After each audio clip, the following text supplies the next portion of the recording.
see that. You're getting an opportunity today, I can tell. You're getting I can smell in this room when I come, I can smell who's getting chance and who's not. Today my Turkish friend is on the way. Which Turkish? Good. Turkish friend. You are a Turkish friend. So you're leaving your Yeah.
Sheikh al Sheikh.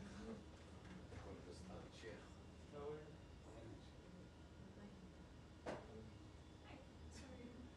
I can't reach that far, I'm sorry. You could feel the weight of it like this. Very good. Really. This is friendship for us.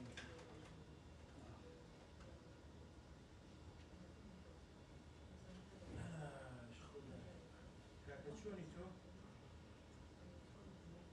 Ama Evvel bunlarla kalkıp koşu çeyrek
pushing to 2:30, so we're running Okay. a little late.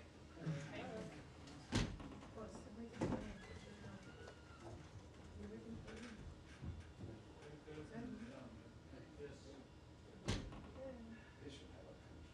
It's just more easier for the start.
시작한다고 다시 아나운서 해서 30분에 시작한다고.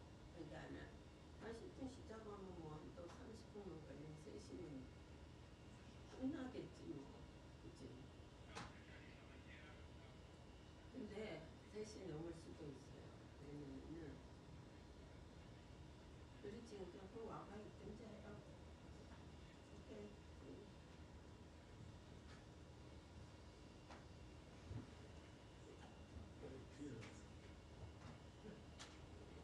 Dinleniyordu. Yani. Dinleniyordu. Uykusu etkiledi.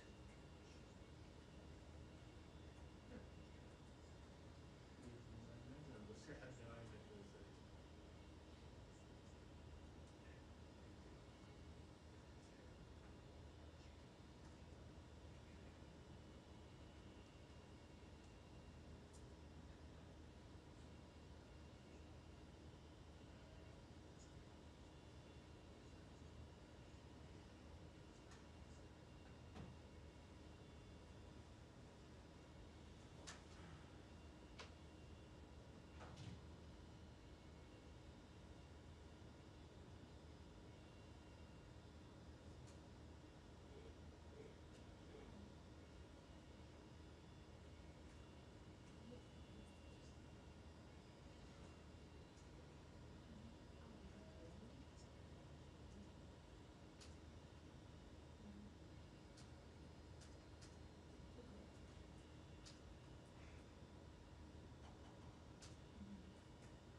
Five boys, what's the middle of your apartment? It's up there somewhere. What was those dimensions? Yeah, that, yeah. What would you say? This, all it. Oh no, doesn't go over there. Yeah, that guy, the guy from down on the side. It was, Doesn't work. huh?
Thank you, ma'am. Thank you very much. Thank you.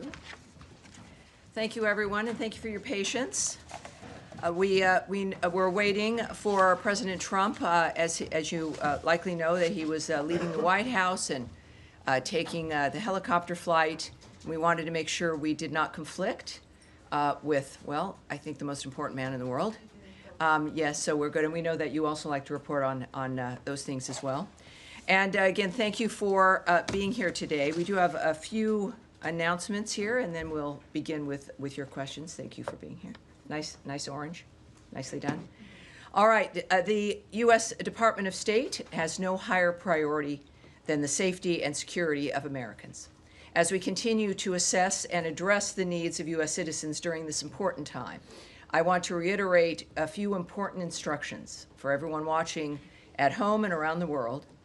We urge all American travelers to sign up for the Smart Traveler Enrollment Program, known as STEP, to receive the latest updates from the State Department. We also urge U.S. citizens to regularly monitor the department's website at travel.state.gov to receive the latest updates and to find emergency contact information. Americans overseas in need of assistance should contact their nearest U.S. embassy or consulate, or call, if you're overseas, +1 202 501 4444. That is +1 202 501 4444. Another important update: the State Department has added a crisis intake form, which can be found by clicking the banner on the top of travel.state.gov, which, once again, the magic of technology, there it is. The new aspect is that red banner at the top. Click on Israel and Iran departure info for U.S. citizens and follow the instructions for more information. U.S. citizens in Israel and the West Bank who would like to receive information on departure assistance should fill out the form that this website will take you to. This crisis intake form will also allow U.S. citizens in Iran to register their information. We do not anticipate offering direct U.S. government-assisted departure from Iran. Americans seeking departure should take advantage of existing means to leave. The Department of State has provided information and support to over 25,000 people seeking guidance regarding the situation in Israel, the West Bank, and Iran. And on Iran, I want to reiterate the statement from President Trump delivered by my colleague Caroline yesterday. Quote, based on the fact that there is a substantial chance of negotiations that may or may not take place in the near future, I will make my decision of whether or not to go within the next 2 weeks. And now, with so much happening, there has been some news this week you may not have seen. After 3 days of talks, technical teams from the Democratic Republic of the Congo and the Republic of Rwanda initialed the text of a peace agreement on Wednesday. Next Friday, June 27th, Secretary of State Marco Rubio will witness the ministerial signing of that peace agreement right here at the Department of State, led by the foreign ministers of Rwanda and the Democratic Republic of the Congo. This is a milestone achievement and a significant step toward peace in that region, and we remind our friends and partners that with implementation of the agreement, the economic investment and development we all want to see will finally be possible. We look forward to more on this next Friday. Also, I would like to join the many Americans in New Jersey welcoming home Idan Alexander. Held hostage by Hamas, his release is a reminder of our commitment to Americans wherever they may be in the world. The scenes of people lining the streets were truly heartwarming, and America is stronger with one of our sons finally home. And lastly, we are having this briefing on Friday because we were not here yesterday because it was the holiday Juneteenth. On June 19th, for everyone wondering and not perhaps having all the details, on June 19th, 1865, Union Major General Gordon Granger arrived in Galveston, Texas to announce General Order No. 3, declaring that all enslaved people in Texas were free. More than 2 years after President Abraham Lincoln's Emancipation Proclamation had officially ended slavery in Confederate States, I should say. This day, now known as Juneteenth, has become a profound commemoration of freedom and resilience. So I hope you enjoyed yesterday, and we are here today, and I'm ready for your question, shall we? Yes, Daphne. Thank you so much.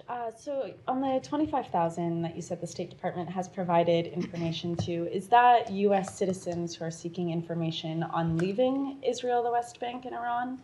It's information in general. So it would be a combination, I'm sure, but it's a general information, conditions, perhaps departures as well, but general information. Okay, and do you have any numbers on the number of U.S. citizens that are seeking information on departing Israel or Iran?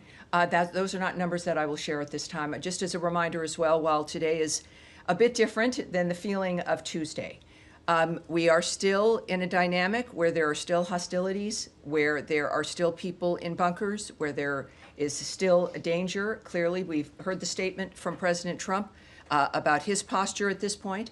So we're still going to be careful for national security reasons, obviously, when it comes to what we can answer. So that's a number that I won't be able to give you today. Okay. All right.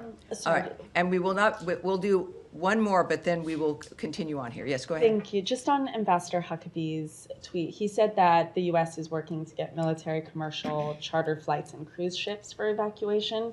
Have any of those organized by the State Department evacuated American citizens yet? And if not, when is that expected? Again, I won't give details from this podium, but we know that at each embassy, they are posting actions that they're taking. We know that the Israeli embassy is doing that, so you could go to either travel.state.gov and get to the Israeli embassy, or go there directly, and you will see their statements, and I would urge you to do that directly when it comes to what the Israeli embassy is doing and what they've accomplished.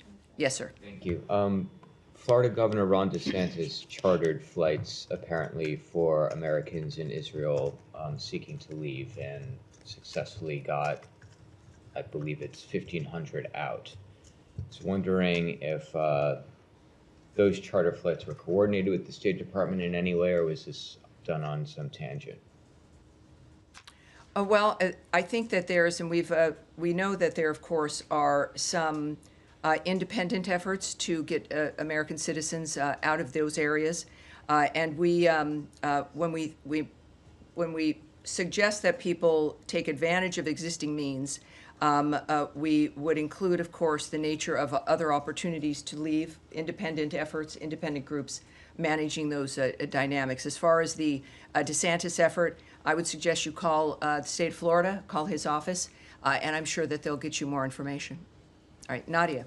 Thank you, Tammy. Since the president said there is substantial opportunity for negotiation and has given it 2 weeks, why not send in a U.S. representative to join the Europeans with the Iranians in Geneva today? And second, Mr. Grossi is worried that if Bushahar reacted... Let me answer your first one first, if I may, and then we'll Sure. follow up with your second. First of all, Geneva is a discussion involving the Europeans. Of course, we're working on many different fronts and have from the beginning here in leading the nature of finding a solution to this problem. And we certainly continue to. The president's made it very clear, as he has, again, not just about this issue, but every other war and conflict that he's trying to stop. And also with his statement that he would allow to make a decision within the 2 weeks because of the potential. So those efforts continue on. How we're pursuing those efforts are up to the president, and he's making those decisions and anticipates that it might be worth waiting those 2 weeks. But other than, I can't characterize the why or the how. But I think it's important. One thing I think of the many that Americans have learned about President Trump is to believe what he says, to know that he'll deliver, and to not second guess the nature of the choices he's making. Great. And second, Mr. Grossi is worried about reaction coming from Bushahar if it was attacked. So are you worried that as a result of these attacks on any of the reactors that actually we might have a nuclear radiation? Well, certainly. I'm not going to speculate on the impact of the nature of what is transpiring in any country in this regard. I know that Israel has issued statements afterwards in dealing with any concerns regarding the actions that they're taking, and I would refer you to the Israeli government in that regard. But I'm not going to speculate on a hypothetical dynamic at this point. All right, yes? With regard to the talks taking place today, well, concluded today in Geneva, does the Trump administration believe that they were productive in paving the way for diplomacy? Well, I don't want to characterize what the Secretary of State may think of what has happened. I know that the government as a whole, that we're hopeful for every new opportunity, every new effort to have this come to a conclusion that is diplomatic. That is something clearly we've seen in the president's posture. So while I won't be able to characterize it about what their opinions are at this point, I think at some point we may find that out. But I do know that we do hope that every effort is successful. Two more quick questions. Is the Secretary planning to get on the phone with any of those foreign counterparts that were in the meeting later today? Well, I know that, of course, he's headed to The Hague next week. And so I know conversations, no doubt, will happen there about a whole number of issues. All right. And then, yes, sir. Iran... We'll move on here. We'll move on here. Yes, sir. Go ahead. To the Secretary's Hague trip. When he was in Brussels in early April, he told us that it would take a few days or weeks, not months, certainly, for him to assess whether or not Putin was serious about ending the war. Today, we have all seen Putin's statements. So he himself made it clear that he has no intention to end the war and the killing. He even discussed, more territories to seize. I'm wondering, have you guys landed anywhere in terms of your conclusion about Putin's intention? Well, we know that since that point, I don't think he said days at that point, but he said a matter of weeks. And in that process, we saw our posture adjust in that framework. At the same time, as I've mentioned before, during negotiations, things sometimes progress, things change. That's the whole point of negotiations and conversations, is that you signal that how long it is generally that you're willing to wait, but that you would know if someone is serious. And then again, it's not a static environment as you're moving forward through that time. At the same time, we've heard since then some very blunt comments by President Trump about President Putin. We also know that the parties themselves have met directly. And I think that that's also where we've landed at this point in comments from both the President and Secretary of State, that the only way this is going to end is for the two parties to meet and come to a conclusion and a decision and some kind of an agreement. That is where it is. And of course, we are always present. We remain concerned and issued comments a couple of days ago about the nature of what's happening in Ukraine and the death of an American. So we are there. We have been, of course, Ukraine's biggest supporter, and we continue to hope for and work with and observe the nature of how the conversations are going at this point between the two parties. And that, like every other negotiation, can change one way or another. But that's our posture at this point. Of course, America is still involved, and we're clearly making our presence, our caring about the situation known, and that's where we're at this point. Point taken, Tom. But in light of today's comments, as I mentioned, Putin's comments, and also his press secretary said that now we have a strategic advantage. Quote, why should we lose it? We're gonna move forward. So Yes. in light of those comments, why not calling them out for not being serious about the peace process? Well, again, we're not in just a world where when we see something online that we are going to choose how we're going to respond as an individual. There are many different fronts always in every situation that we remain involved in. So it's not as simple as a single response to a single quote that came from a statement or something online. This is about dealing with certain situations in a complex manner. Only the president can make the decision about how to proceed. Only he knows all the elements about what's important and how we're going to make a difference. And that's where we have it. It is, as I term it, as I did a couple days ago, there is one guiding hand to the choices that we make, and that would include with Russia, Ukraine, and every conflict he's trying to stop. May I All ask right. one Yes. NATO-related No, that, question, well, we are going to move on here. Thank you, sir. Sorry to go back to Iran just for Of two course, more of questions. course. One, just for clarification, have any Americans been killed or injured in Iranian strikes so far? You know, I don't think so. Is that, do we have numbers, or is that something that we've been able to, let's take that back and see where things stand at this point. I do know that the reports that I've seen are that there have been no American injuries or injuries of staff at embassies and consulates. But let's take that back. And again, I would caution, obviously, this is a shocking continuation of a war that affects many countries. And we'll get back to you with with the latest that I we have. suppose the flip side, thank you, we would appreciate an update. The flip Of course. side would be if And again, any- just a reminder for people watching, when we say we're going to take it back, it means we get the answer and get it directly to the reporter and then have it, and obviously in this case, as a fluid situation, we'll continue to watch it. Thank you. And insofar as you're looking into it, if there are American citizens in Iran, which we haven't gotten an estimate of how many Americans might be in Iran, Sure. if there are injuries or deaths there, we would also be interested. Well, yes, again, the messaging is for also Americans who are in Iran, and again, urging them to go to travel.state.gov, and we're certainly aware of them. Our task force is working on all of this for every American who is in that region, which provides a different dynamic for some, whether it is, of course, Israel, Iraq or Iran, et cetera. Wherever they may be in the Middle East, we're there for them. Thank you. The other question is on diplomacy. So we understand the Special Envoy Steve Witkoff is in some sort of contact with the Iranians. How would you encourage us to think about that contact? Is that a prelude to negotiations? What's the nature of that of his engagement with the Iranians? Well, I wouldn't characterize it at all, except there are things that we know, which is that there had been negotiations, that we had gotten Iran to the table. We'd been having those conversations, led by Special Envoy Steve Witkoff.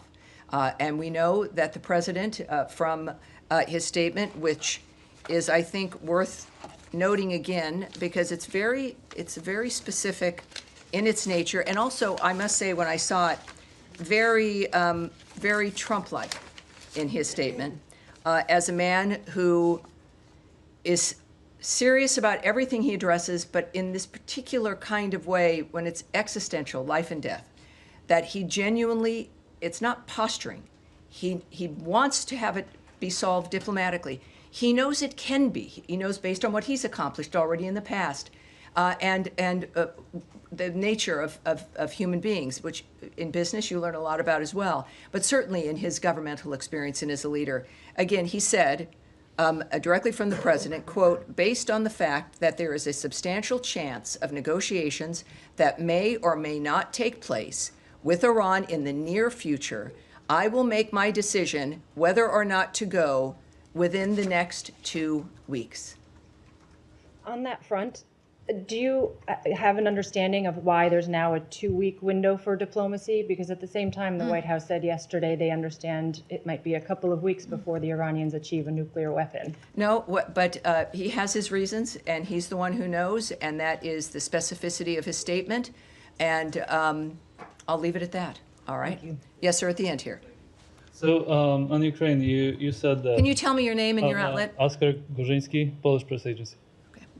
Go ahead. So, you said that you're not going to react to a single quote from Russian officials, but over the past few weeks, Russia has made it pretty clear that they're not interested in real negotiations. They killed a U.S. citizen. They struck the Boeing office in Kiev, and the president has repeatedly threatened sanctions on Russia if that happens. So why no action yet? I mean, how does that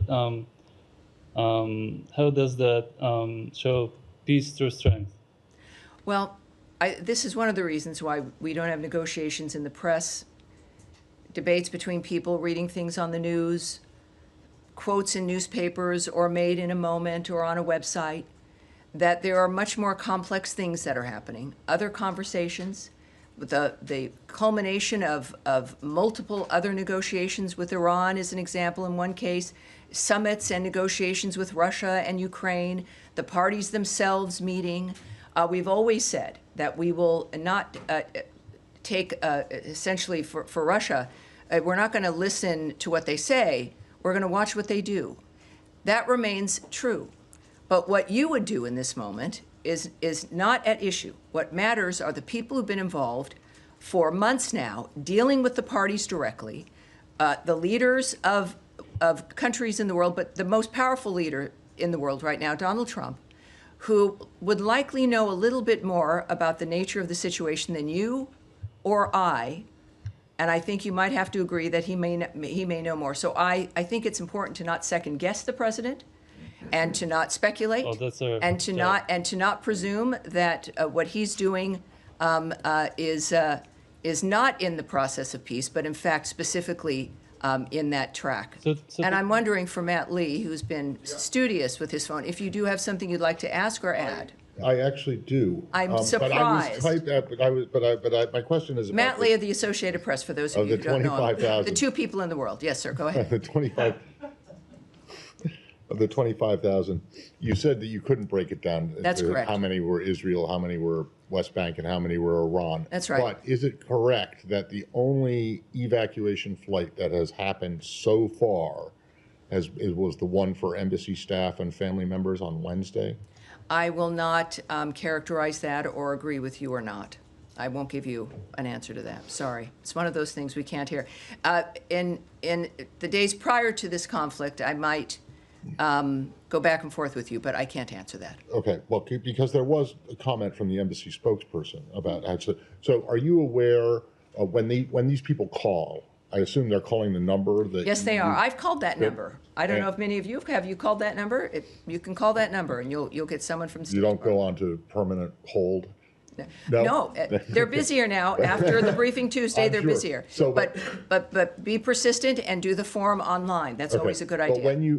So the 25,000 people who have reached out, Yes. have reached out via that platform, either online or calling. Correct. And they, do you know how many of those 25,000 have then taken the information that they've been given or the guidance that they've been given, and then left? There's data that I won't be sharing, and But even you in even have that general, it's not data that I can share with you. The fact that we got the number from the team, I felt really excited about. Now you're making me feel like it's not so No, good.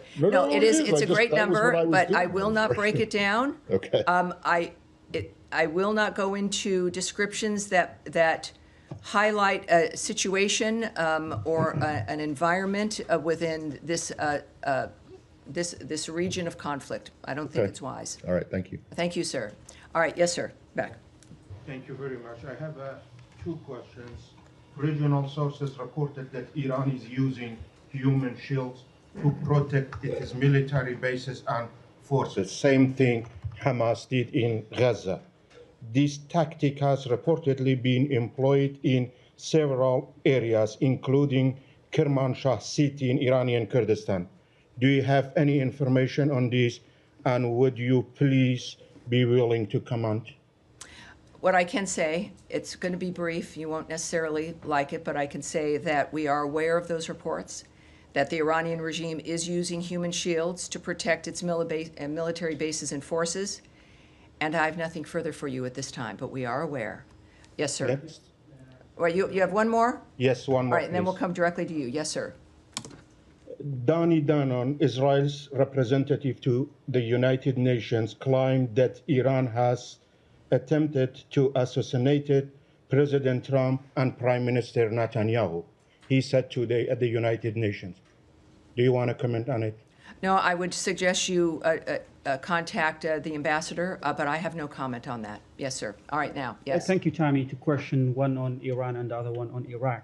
I'm sure you may have heard from the Iranian foreign minister, which he said that we are not coming back to the table unless the Israeli stops strikes on Iran.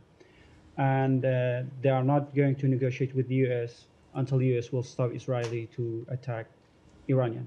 Are you willing to broker a ceasefire if that helps you to make a deal with Iranian?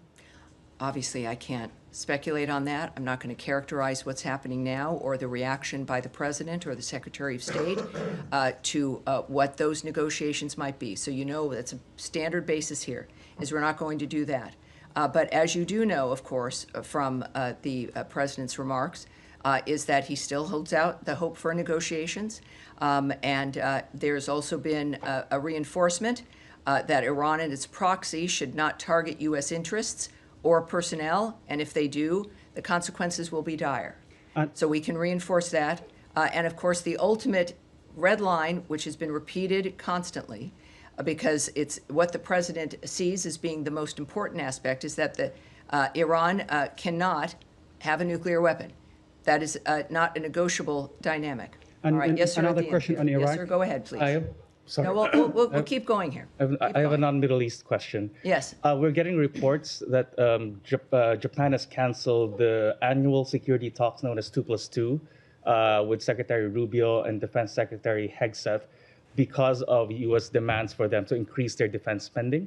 Do you have any comment on this? And has Tokyo communicated with No, I have Washington? no comment on that at this point. Thank you. Yes, ma'am? Thank you, Tammy. Two questions, one on China and about the Iran and Israel war. It was reported that the Chinese cargo plane was headed to Iran. Has there been any detection of Chinese actions or cooperation to support Iran? Thank you. Let's take that back, shall we? Get back to her with an answer on that. What is your next one, please? One more question, please. Iran's nuclear weapons are threatening the entire world.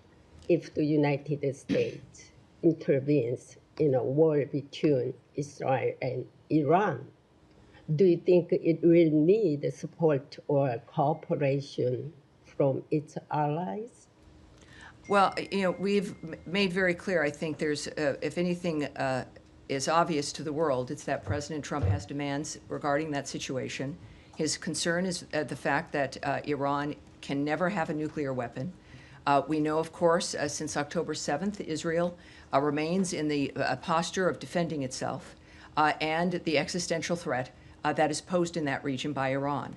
Our efforts clearly reflect the president's commitment to diplomacy first, to diplomacy being the thing that he believes will and can succeed, but he's also a pragmatic man. And this is why it's probably the most transparent leader globally right now, is making it clear publicly about his positions and when he would be willing to be making decisions about that. But we are always working with our allies and our partners. It's clear, and that will be also evident when the President and Secretary of State go to The Hague for the NATO meeting next week. All right, now go ahead in the back. Yes, sir. Thank you so much, Tammy, on Bangladesh. Given UN Human Rights Commission Chief Volker Turk concern over the banning of political parties in Bangladesh, also Human Rights Watch has accused the UNIS-led interim government for arbitrarily targeting Awami League supporters. Does the US consider this violation of democratic principle and condemn these actions? Obviously, when it comes to let's say, a White House reaction to what is occurring in another country, I would suggest you contact the White House. But for when it comes to Secretary of State and the State Department, let's take that back, and we'll get an answer for you in that regard. But what I can tell you about Bangladesh is that Deputy Secretary Landau met with Bangladesh National Security Advisor Rahman yesterday, I should say Wednesday, and discussed the interim government's efforts ahead of the national elections. They discussed the U.S.-Bangladesh relationship, including expanding trade and commercial ties. The United States is committed to working with Bangladesh to promote peace and stability in the region. And I have a second short question on All right. same. What is the State Department response to the alleged fabricated charges against Prime Minister Sheikh Hasina, the rise of mob killing and violence, and the imprisonment of individuals like 100 journalists without trial under this interim government? Will you condemn this and ask them to free them? We will take that back, and I'll get you an answer as soon as we can get one for you. Yes, sir, in the middle here. Thank you so much. Thank you, Tammy. The Turkish President Erdogan hosted the Armenian Prime Minister and his delegation in Istanbul today, and he mentioned that they talked regional issues, including the stability and peace in the Caucasian region and the problems or the issues between Turkey and Armenia. How do you follow these meetings?